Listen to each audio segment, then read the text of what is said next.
নমস্কার বন্ধুরা, সবাই কেমন আছো? আশা করি সবাই ভালো আছো। নতুন একটা ভিডিওতে আপনাদের আরও একবার স্বাগত জানাই। আজ আপনাদের সাথে শেয়ার করব ব্রেড মালাই।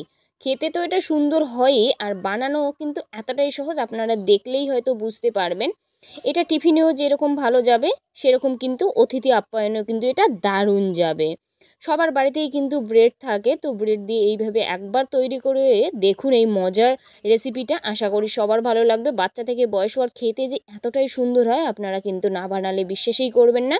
আর যদি আপনারা বানিয়েছেন তবে এই পদ্ধতিতে একবার বানিয়ে দেখুন, খেতে ভীষণ সুন্দর হয়।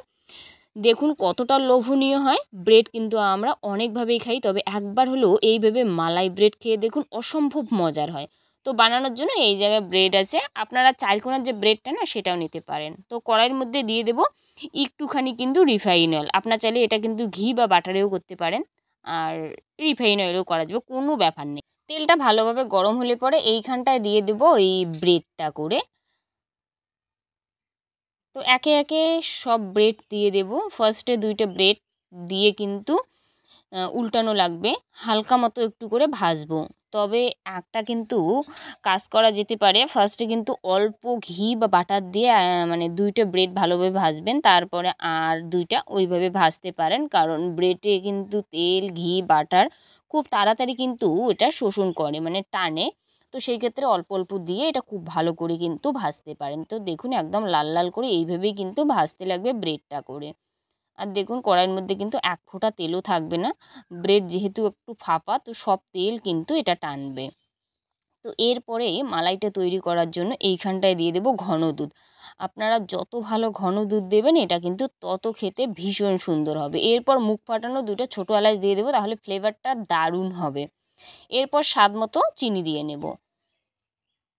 চিনিটা কমিয়ে বাড়িয়ে দিতে পারেন। আমি এইখানটায় 4 চামচের মতো চিনি দিয়ে নিলাম। আর এইখানটায় আছে কর্নফ্লাওয়ার, সেটা কিন্তু জলে গুলে একটু দিয়ে দেবো, তাহলে দুধটা কিন্তু তাড়াতাড়ি ঘন হবে। কর্নফ্লাওয়ার কিন্তু দিলে খুব তাড়াতাড়ি দুধটা ঘন হয়। আর আপনারা চাইলে কর্নফ্লাওয়ার না থাকলে সেটা কিন্তু ওই গুঁড়ো দুধ দিয়েও করতে পারেন, তাহলে কিন্তু আরও ভালো হবে। এরপর এটা নাড়িয়ে চাড়িয়ে একেবারেই কিন্তু এটা ঘন করে নেব দুধটাকে। যত ভালো ঘন হবে তত কিন্তু খেতে হবে দারুণ সুন্দর। ঘুরিয়ে ঘুরিয়ে খুব ভালো করে দেখুন, ঠিক এইভাবে কিন্তু তৈরি করব।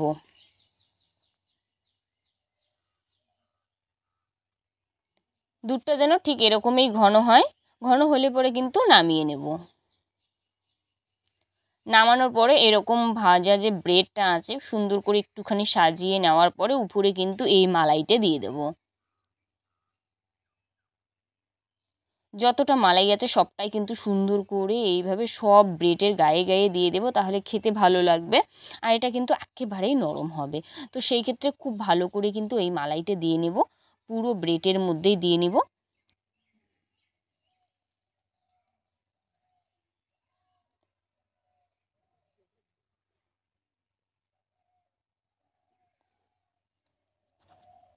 মালাই কিন্তু অনেকটাই এইখানটায়, তো মানে ব্রেডে দেওয়ার পরে কিন্তু মালাইটা অনেকটাই হলো।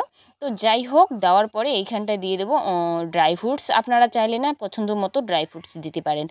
এটা কিন্তু এইভাবে একটু আমি এইখানটায় আছে ওই কিশমিশ আর কাজু দিয়ে খুব ভালো করে সাজিয়ে নিলাম। খেতে তো ভীষণ সুন্দর হয়, আর দেখতেও কিন্তু এটা দারুণ হয়।